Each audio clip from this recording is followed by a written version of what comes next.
Okay, so ito yung minarinate ko for 2 days. Yan, chicken. Yan yun. Mukha naman siyang manok eh. Mukha naman siyang inasal. So, ang nilagay natin dyan na seasoning ay tanglad at luya. Ngayon, sunod na natin siyang ihawin doon. Yun, ang kito. Yeah.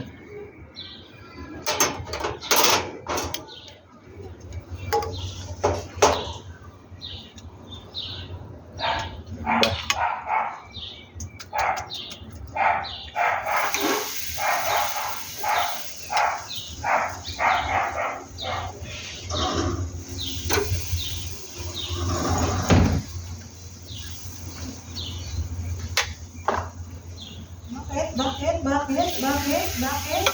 Ha?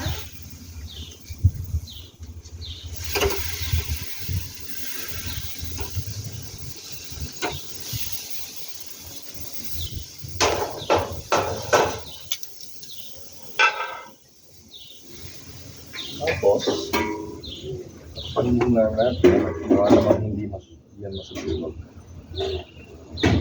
Natin mga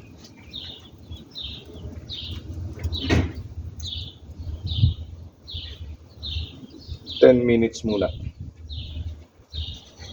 Madali bang tumikit? Dumikit? Oo. Yung... Nilagyan mo na. Oo, nilagyan ko para hindi siya dumikit. Hindi, yung yung gas? Ay, lumiyag, yun? Oo, Oo, ang bilis. Ganda siya. Tsaka odorless. Tsaka yun, odorless oh. Walang ano.